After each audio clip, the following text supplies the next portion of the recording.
Good morning, and thank you for joining us for the Housing and Infrastructure Application Webinar for the 2015 floods. My name is Alexandra Gamble, and I'm with the Texas General Land Office Community Development and Revitalization Program. CDR has administered the Community Development Block Grant Disaster Recovery Funds for the state of Texas for Hurricanes Ike and Dolly, the 2011 wildfires, and now the 2015 and 16 floods. We have posted Amendment 2 to the 2015 Flood State Action Plan for public comment. The amendment will be available for public comment until November 6th at 5 p.m. This amendment adds $23.8 million in recovery funds allocated by HUD to the 2015 floods. A little housekeeping before we get started. We will go over the basic requirements for a housing and infrastructure application. Then we will open it up to answer your questions. The phones are muted. If you have any questions during the presentation, please submit the questions to all participants in the chat feature, which is at the bottom right-hand corner of the WebEx window. We are joined today by numerous subject matter experts from the GLO who should be able to answer your questions. Our moderator will keep track of the questions and we'll read them off once we get to the Q&A portion of the webinar. We will try to get through as many questions until we can, until 11 o'clock. If we don't get to your question before the end of the webinar, we will respond to you directly and/or we will update our FAQ, which can be found on our 2015 floods application page on texasrebuilds.org. The webinar is being recorded and we will post this on the GLO CDR YouTube channel. We will also make available the webinar slides. When the webinar is over, please take a moment to complete the survey. Let's get started. Am I eligible for the 2015 CDR Housing and Infrastructure Competition? Are you a city, county, housing authority located in the 112 impacted counties that received a disaster declaration of 4223 and/or 4245? That would be the May and October events of 2015. To verify that your entity is located in the 112 disaster impacted counties, please refer to the 2015 flood page on Texas Rebuilds and the 2015 Housing and Infrastructure Application Guides. There is a map and a list of the 112 counties. Do you have documented proof of the disaster impact from those two events? And are you submitting any applications for housing and/or infrastructure projects that directly tie back to those events?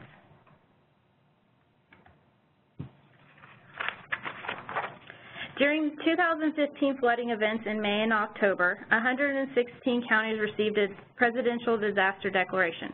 Because of the magnitude of the event, the state of Texas received CDBG funding through HUD.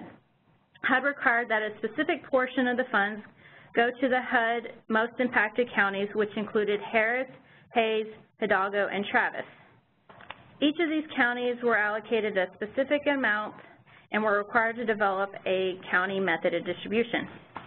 For the remaining 112 counties, the GLO will accept applications for housing and infrastructure projects, and those projects will be scored using either the 2015 Housing and Infrastructure scoring criteria. The GLO will be awarding $35.8 million in funds to disaster-eligible applications. Of those funds, the state will allocate 68% of the funds to infrastructure and 32% to housing. Entities in the 4 most impacted counties are ineligible to apply to the state housing and infrastructure competition. Applicants may submit a maximum of 3 applications. Only 2 may be for infrastructure projects. Applications are due November 30th by 5 p.m. Please submit your application and any supporting documentation to cdr@glo.texas.gov. Each application will be reviewed for completeness and eligibility by GLO staff. GLO will contact the applicant to address any deficiencies. A response correcting the deficiencies must be submitted within the prescribed timelines. The applications will be scored and the scores will be posted on the website.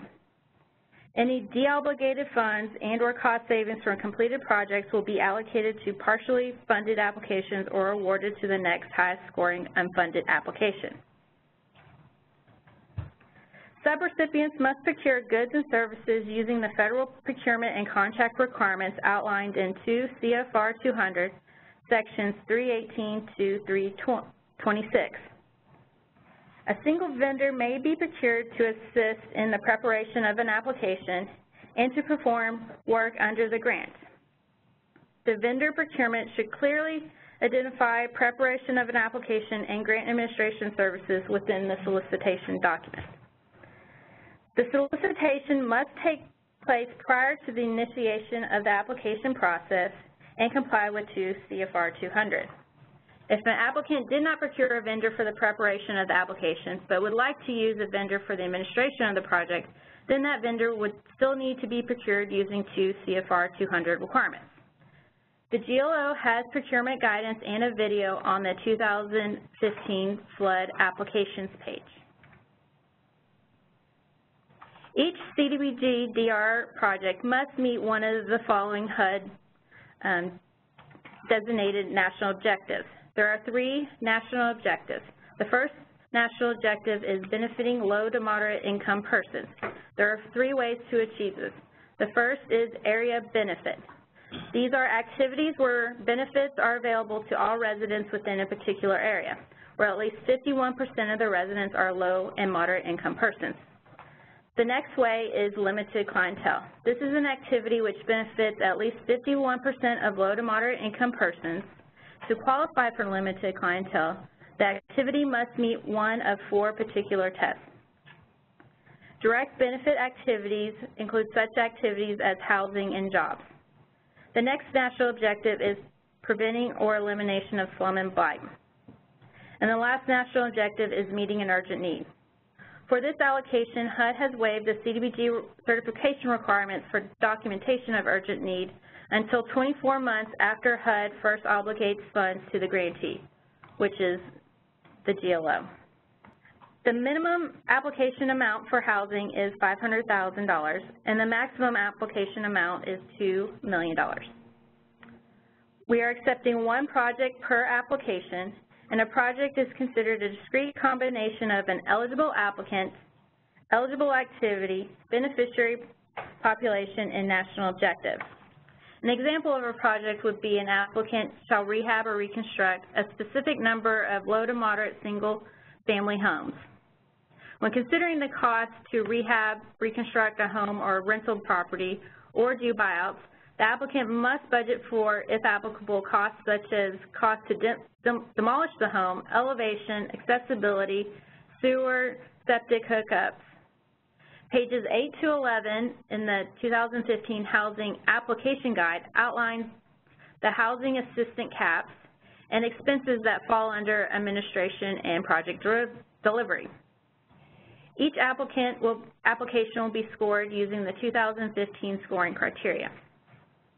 We have provided a 2015 State Housing Competition Scoring Sheet located on the 2015 Floods application page under the materials related to the housing application. We are asking that this scoring sheet be completed and submitted for each project application.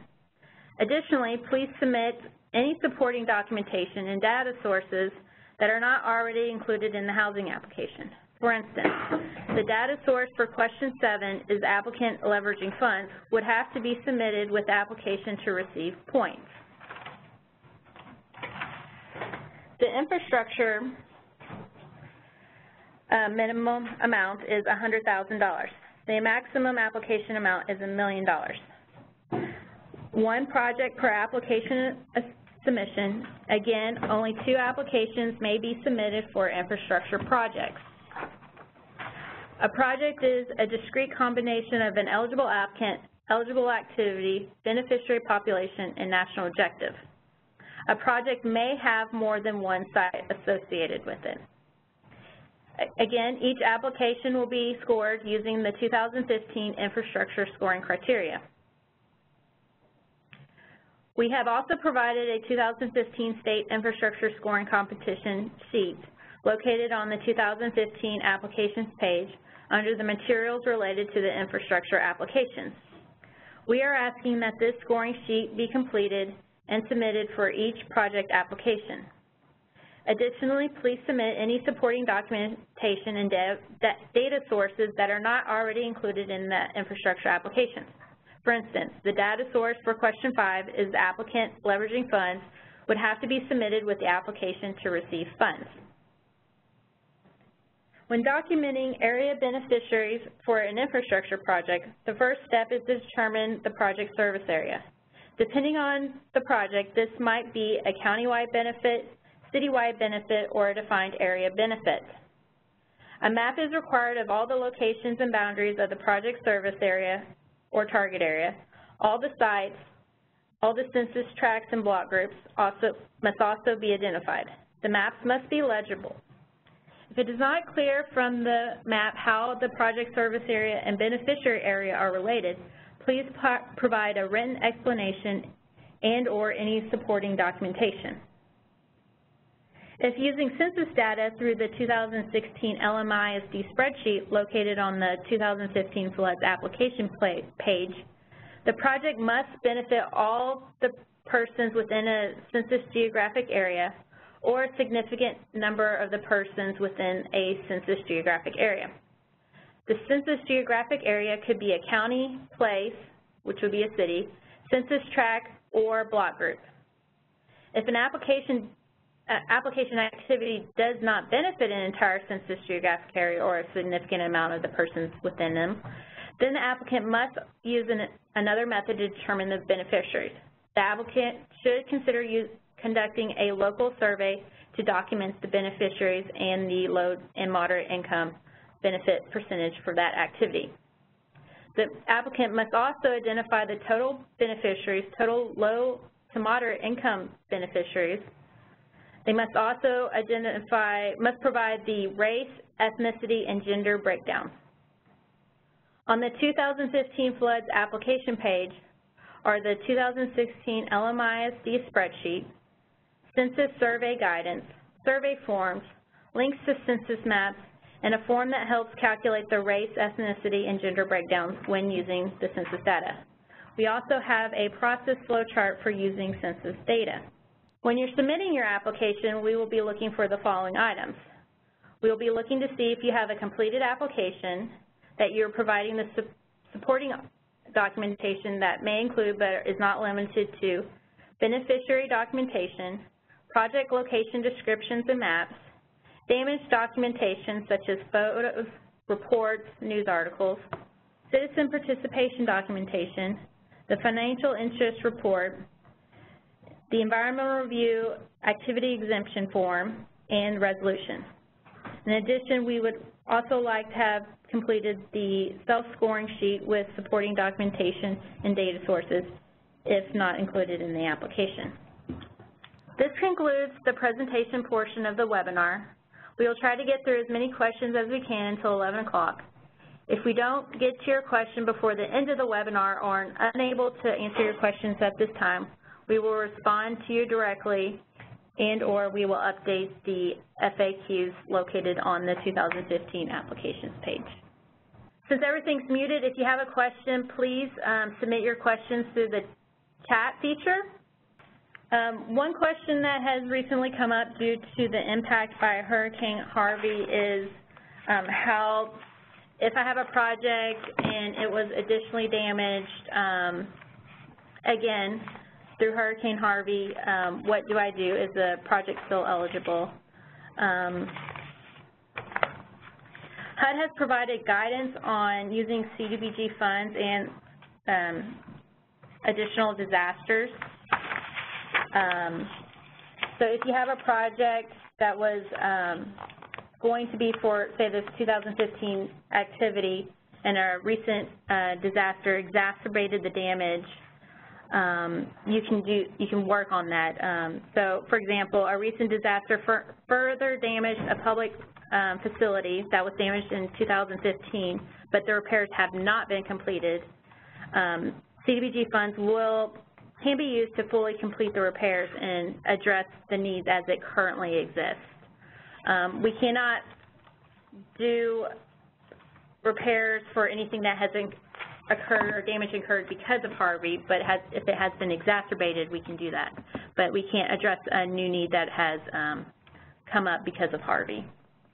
Also, if everyone is having a problem with their chat or Q&A, you can also send a question to cdr@glo.texas.gov. I have the email inbox pulled up. Okay, we have our first question. Yay! From Nancy, it's what is the low mod requirement, 51 or 70%? Okay, good question.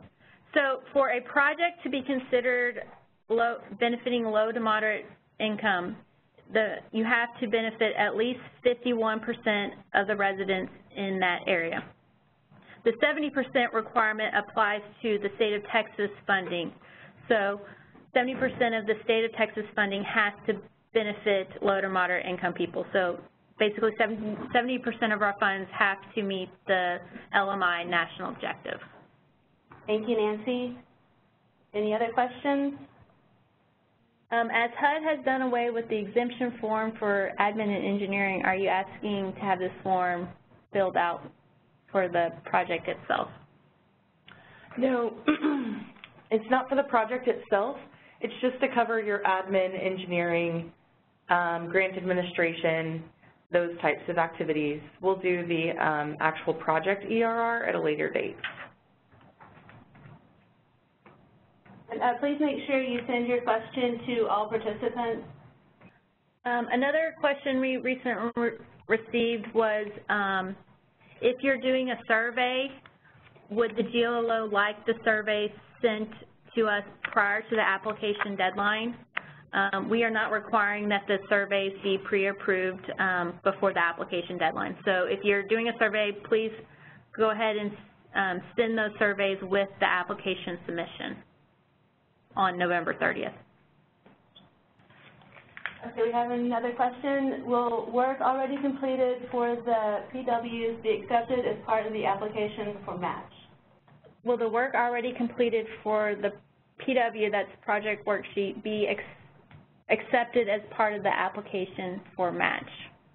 So would the CDBG-DR funds be for the FEMA match associated with that? Yes. Using GLO funds to match FEMA. Yes, if we're using GLO funds to match FEMA, that would, the FEMA projects would be considered the leverage. And we would want to include the project worksheets as well as any other documentation that you have received from FEMA to make sure that we can coordinate the project efforts appropriately. Okay, again, y'all, please send the chat to everyone, not just the host. We have another question. Jack County received FEMA funds for flood damage to our county roads. Are both large and small designation projects eligible? Yes, we would need to look at the specifics of the project, and we would need to verify 2015 flood damage and address those sorts of eligibility issues. But yes, both large and small projects will be considered and are eligible for roads and flood. So when you guys respond to questions, will you say who's speaking? Sorry about that. That was Cindy, our new infrastructure manager. I'm new. I'll catch up in a minute. Sorry about that. Well, she's not new to the GLO, but. Okay, we have a new question. In using FEMA PWs to meet the local match, can the environmental views for FEMA be used for CDBG, or will there be a separate environmental? That's a great question. This is Kelly Warner. We are currently working with FEMA and working with our HUD regional environmental officer to work out a process for that.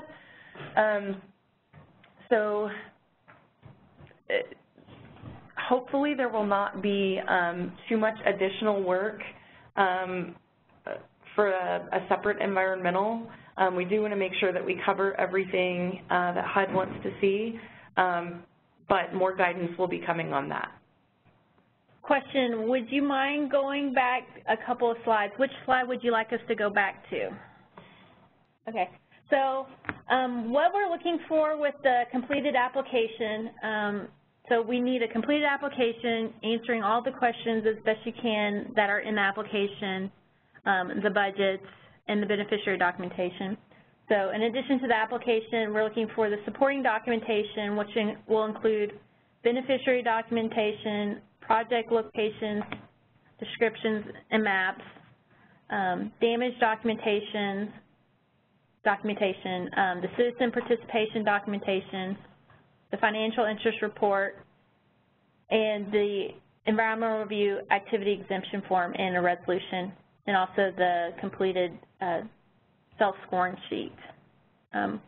The financial interest report and the environmental review exemption form is also on the 2015 floods application page under each of the infrastructure and housing application materials. Alex, do you mind, while we're on that particular topic for beneficiary documentation, Alex mentioned earlier, this is Cindy Hudson, the infrastructure manager again, but we want to stress that the beneficiaries that you folks are going to be documenting for us can often be some of our largest stumbling blocks. So when you determine what your who your beneficiaries are for your prospective project, please make sure that you give us the narratives explaining how the beneficiaries are specifically benefiting from that particular project. So if it's not completely obvious, any help you can give us to make that determination will certainly speed up the application review process. And then the follow-up was, does all documentation must be completed before submitting the application? Yes, we are looking for completed information. We're not looking for an incomplete application. That may disqualify your application because this is a competition. So there's another question. Does the environmental have to be completed prior to the submission of the application? No, the environmental review does not have to be completed prior to the submission of the application. That generally, once we have a contract in place, that you can initiate the environmental review. Or Kelly, do you want to say anything? Yeah, I mean, that's correct. The environmental review for the project itself doesn't have to be completed with the submission of the application. The exemption review form just covers those exempt activities that will be done prior to award. So covers all the GA's activities to complete the application, any engineering, anything like that.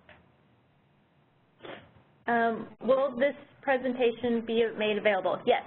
We will post the presentation. It's being recorded to the CDR GLO YouTube web channel, and we will make the webinar slides also available, and we will most likely post it to the 2015 applications page.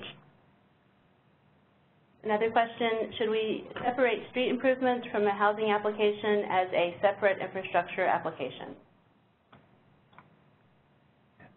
Yes. If you are applying for housing activities such as rehab, buyouts, reconstruction, that would be a separate application, and those activities would be scored using different criteria than the street improvement. So if you're doing street improvements, that would also be a separate infrastructure application, and that has different scoring criteria than the housing application. If local funds are used in the procurement of services of a contractor's, grantees must use the 2 CFR requirements, correct? Yes. Yes. If you're using local funds to procure a contractor to help administer or work on your contract, they would still need to be procured using the 2 CFR requirements. And this is Martin in the monitoring department. To expand on what Alex just said, any funds expended under CDBG must be procured through 2 CFR 200 requirements. It's not just the vendors, but also the goods and services associated with the program. So another new question.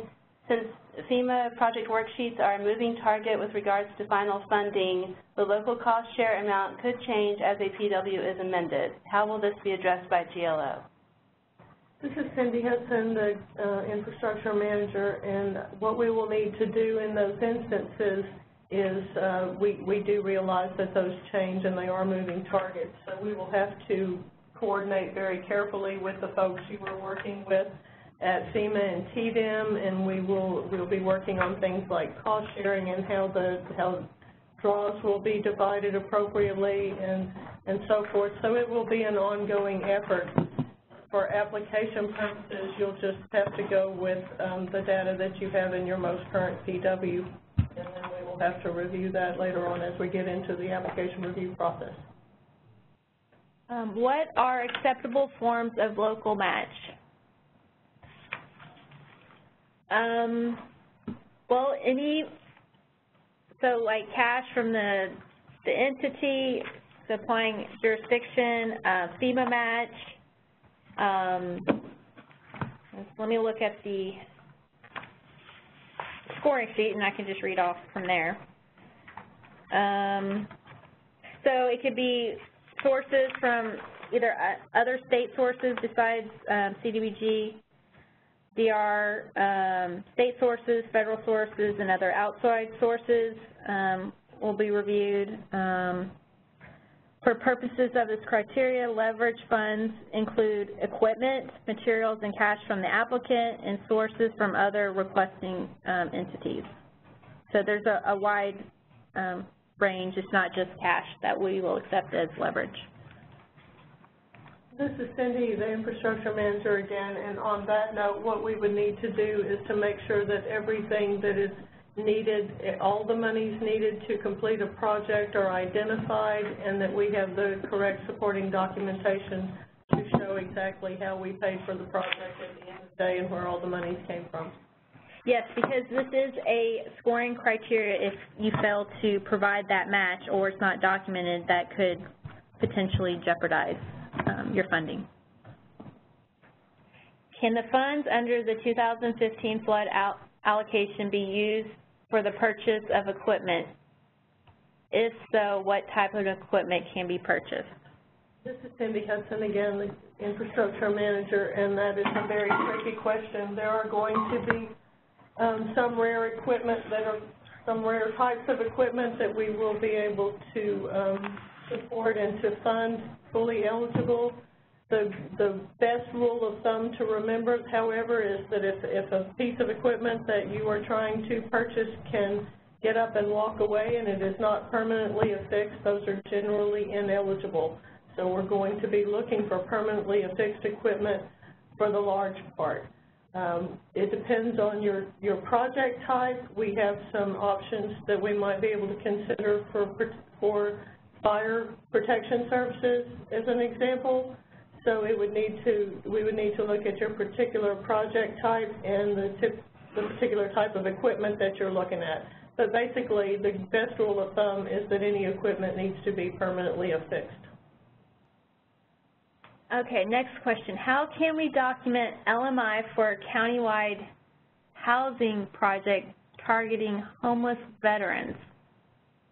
So for housing projects, usually that is a direct benefit. So if you're, let's say we're building a rental property, 51% of those units would have to be set aside to serve low to moderate income individuals. If you're doing rehab or reconstruction, then each property you're assisting would have to be low to moderate income.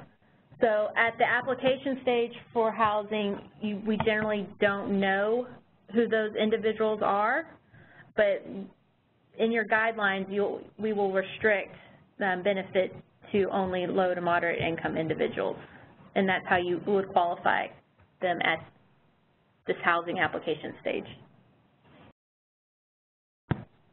Okay, it looks like we're not getting any more questions. If you have any more questions that you think of after you've had time to think about things or as you're working on your application, please feel free to submit your questions to the CDR email, which is cdr@glo.texas.gov. And we will answer you directly, and if we start getting a lot of questions, we'll probably also update our FAQs, which are posted on the 2015 flood applications page. We'd like to thank everyone for their participation, and when you exit the webinar, please take a few moments to complete the survey that shows up once you exit the webinar. Again, thank you, and if you have any questions, again, please submit them to the CDR email. Have a great day, everybody. Thank you. Bye-bye.